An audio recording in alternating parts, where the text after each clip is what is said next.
La vérité est qu'il est difficile de réussir. Vous n'aimerez pas tous les sujets que vous étudierez. Vous n'allez pas vous entendre avec tous vos enseignants. Tous les sujets ne vous sembleront pas pertinents pour votre vie au moment précis où vous les faites. Et vous ne réussirez pas forcément à la toute première tentative. C'est OK. Certaines des personnes les plus célèbres au monde sont aussi celles qui ont connu le plus d'échecs. Il est l'homme noir le plus connu et le plus accompli de ce siècle, car il est le premier et le seul Afro-Américain à avoir dirigé le pays le plus puissant et le plus riche du monde. Barack Obama a été le 44e président des États-Unis et a dirigé ce puissant pays pendant 8 ans, de 2008 à 2016. Dans l'opinion publique américaine, il reste l'un des plus grands présidents des États-Unis. Barack Obama est sans doute l'exemple le plus palpable qu'il est possible de partir de rien et atteindre le sommet. Un exemple incontestable de la réussite au sens propre comme au sens figuré. Comme tous ceux qui réussissent dans la vie, Barack Obama a des règles et des principes qu'il respecte et applique à la lettre pour atteindre ses objectifs. Dans cette vidéo, je partage avec vous 7 des principales règles de Barack Obama pour atteindre le sommet. S'inspirer des personnes qui réussissent est l'une des bases essentielles pour apprendre le succès. Le meilleur conseil, à mon avis, est le 6e. Quel est votre avis? Bonjour à tous et soyez les bienvenus pour cette nouvelle vidéo. L'objectif de cette chaîne est de promouvoir tout ce qui a trait à l'Afrique et aux Afro-descendants. Si cette vidéo vous intéresse, alors je vous invite à vous abonner et à activer la cloche de notification, car je vous donne rendez-vous chaque semaine pour une ou 2 nouvelles vidéos. Bon visionnage, on se retrouve à la fin pour la synthèse. C'est ça l'espoir. C'est ça l'espoir. Imaginer puis se battre et ensuite travailler pour ce qui ne semblait pas possible auparavant. C'est le leadership. John Kennedy n'a pas regardé la lune et dit « Ah, c'est trop loin. Nous ne pouvons pas partir, faux espoir. » Martin Luther King ne se tenait pas sur les marches de Lincoln Memorial et disait « Tout le monde rentre à la maison, le rêve est reporté. » Faux espoir. On doit se référer à la réalité. Il y a un moment dans la vie de chaque génération où cet esprit d'espoir doit outrepasser si nous voulons laisser notre marque dans l'histoire.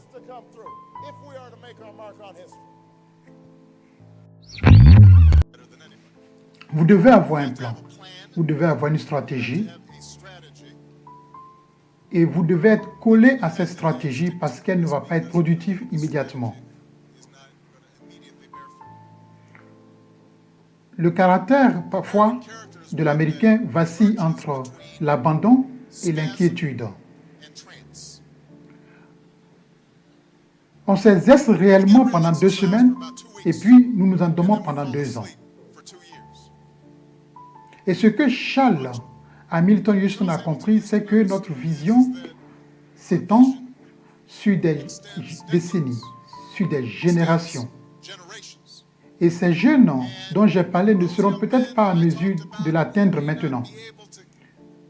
Mais je vous dis que si nous ajustons un peu les lignes de tendance, alors l'enfant qui pleure à Capton ou à Harlem ou à Anacostia ou le Knife White, cet enfant peut avoir un avenir différent. Et quand cet enfant a un avenir différent, le pays a un avenir différent. Et en tant que peuple, nous avons un avenir différent. Et donc, il faut comprendre comment le temps peut réellement nous aider à déplacer des montagnes. Si nous travaillons avec le temps, nous n'attendons pas le temps pour travailler.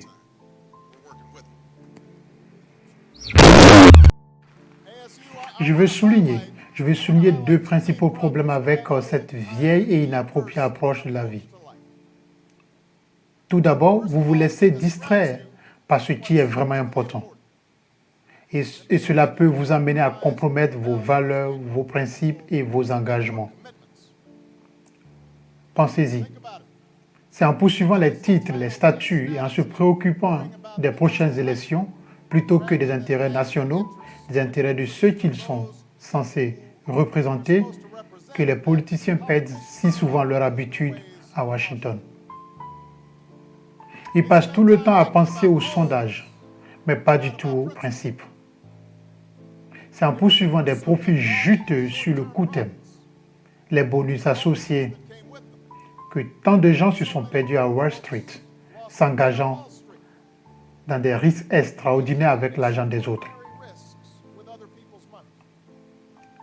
En revanche, les dirigeants qui font rêver, les entreprises et les institutions qui durent ne sont généralement pas le résultat d'une quête égoïste de popularité ou de promotion personnelle, mais de dévouement à un but plus grand.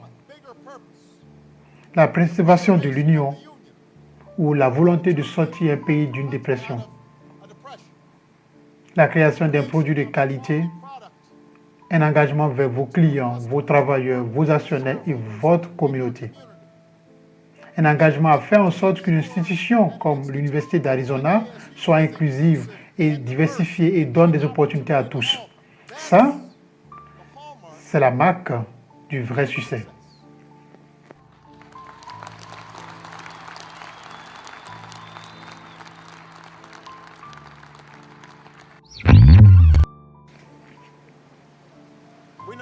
Nous savons que trop de jeunes de notre communauté continuent de faire de mauvais choix.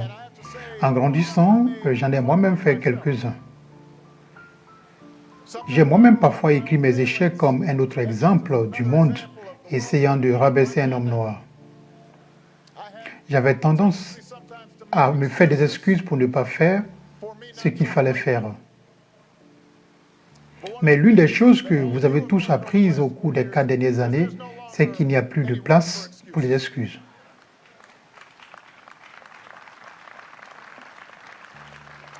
Je comprends le credo commun de fraternité chez Morehouse. Les excuses sont des outils de l'incompétent, utilisés pour construire des ponts qui mènent nulle part et des monuments du néant. Eh bien, nous n'avons pas de temps pour des excuses. Pas parce que l'héritage amer de l'esclavage et de la ségrégation a complètement disparu, ce n'est pas le cas.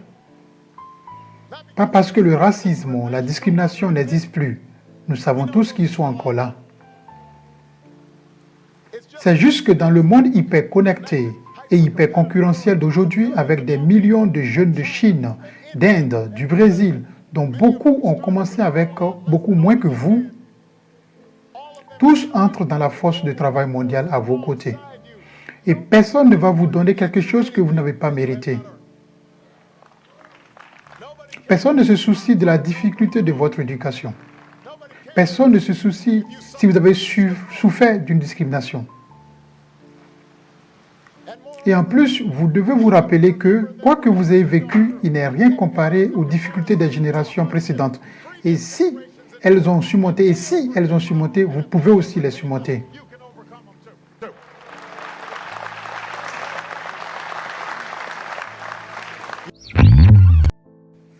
Vous pouvez connaître des revers, vous pouvez avoir des échecs, mais ce n'est pas la fin pour vous.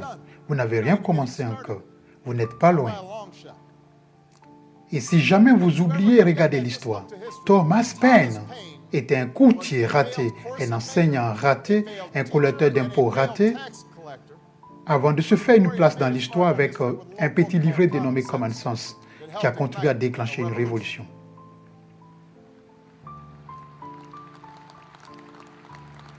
Julia Child n'a publié son premier livret de cuisine qu'à l'âge de 50 ans. Colonel Sandler n'a ouvert son premier KFC qu'à l'âge de 60 ans. Winston Churchill a été écarté comme un has-been, aimant un peu trop le scotch avant de devenir Premier ministre et de voir la Grande-Bretagne à travers son heure de gloire. Personne ne pensait qu'un ancien footballeur, gérant des étagères au supermarché local, reviendrait au jeu qu'il aimait et devenir un MVP de Super Bowl et ensuite venir ici en Arizona conduire vos Cardinals à leur premier Super Bowl. Votre cadre de travail n'est pas établi. Chacun d'eux, à un moment donné de sa vie, n'avait aucun titre ou des statuts à faire valoir. Mais ils avaient de la passion. Un engagement à suivre cette passion partout où elles amèneraient et à travailler dur à chaque étape du processus. La vérité est qu'il est difficile de réussir. Vous n'aimerez pas tous les sujets que vous étudierez. Vous n'allez pas vous entendre avec tous vos enseignants. Tous les sujets ne vous sembleront pas pertinents pour votre vie au moment précis où vous les faites. Et vous ne réussirez pas forcément à la toute première tentative. C'est OK. Certaines des personnes les plus célèbres au monde sont aussi celles qui ont connu le plus d'échecs. J.K. Rowling, qui a écrit Harry Potter. Son premier livre d'Harry Potter a été rejeté 12 fois avant d'être finalement publié. Michael Jordan a été sorti de son équipe de basketball du lycée. Il a perdu des centaines de matchs et a raté des milliers de points au cours de sa carrière. Mais il a dit un jour, « J'ai échoué encore et encore et encore dans ma vie et c'est pourquoi j'ai réussi. » Ces personnes ont réussi parce qu'elles ont compris que vous ne pouvez pas laisser vos échecs vous définir. Vous devez laisser vos échecs vous apprendre. Et vous enseigne qu'il faut faire les choses différemment la prochaine fois. Donc si vous avez des problèmes, cela ne signifie pas que vous êtes un raté. Cela signifie que vous devez faire un peu plus d'efforts pour vous améliorer. Et si vous avez une mauvaise note, cela ne signifie pas que vous êtes stupide. Cela signifie simplement que vous devez passer un peu plus de temps à étudier. Personne n'est né bon en tout. Vous devenez bon dans les choses grâce à un travail acharné. Vous ne devenez pas un athlète performant la première fois que vous pratiquez un nouveau sport. Vous n'atteignez pas chaque note la première fois que vous chantez une nouvelle chanson. Vous devez vous entraîner. Le même principe s'applique à votre travail scolaire. Vous devez peut-être résoudre un problème mathématique plusieurs fois avant de le faire correctement. Vous devez peut-être lire quelque chose plusieurs fois avant de le comprendre. Vous devez certainement rédiger quelques brouillons d'un article avant qu'il soit assez bon pour le remettre. N'ayez pas peur de poser des questions. N'ayez pas peur de demander de l'aide lorsque vous en avez besoin. Je fais ça tous les jours. Demander de l'aide n'est pas un signe de faiblesse, c'est un signe de force, car cela montre que vous avez le courage d'admettre que vous ne savez pas quelque chose. Et cela vous permet ensuite d'apprendre quelque chose de nouveau. Michel.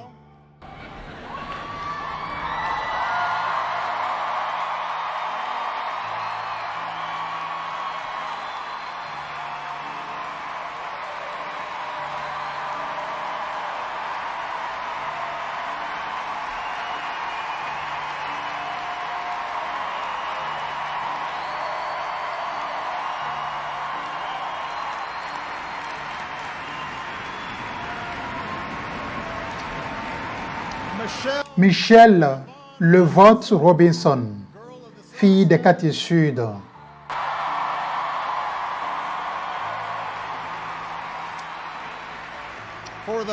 Durant les 25 dernières années, tu as non seulement été ma femme, la mère de mes enfants, et tu as été ma meilleure amie.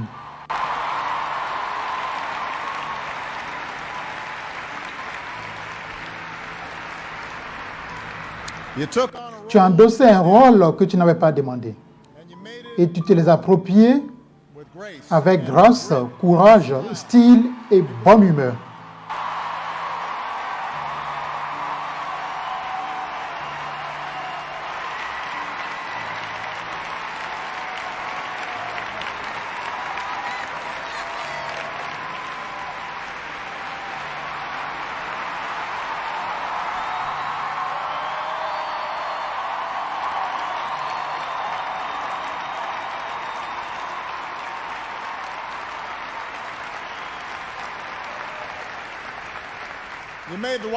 Tu as fait de la Maison Blanche un endroit où tout le monde a sa place.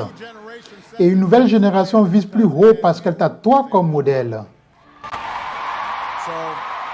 Donc, tu me rends fier et tu rends aussi fier le pays.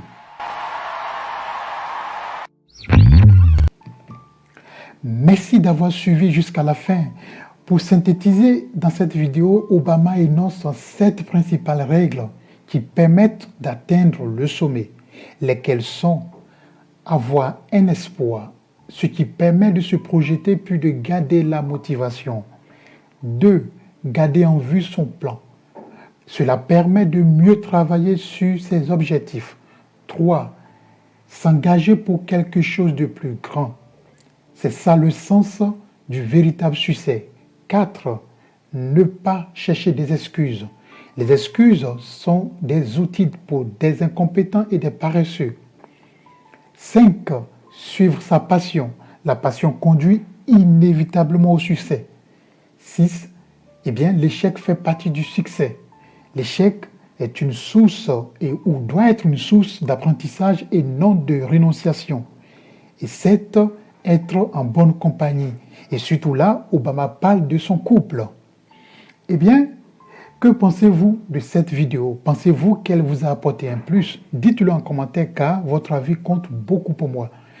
Je vous remercie une fois de plus d'avoir suivi cette vidéo. On se retrouve dans la prochaine. Au revoir.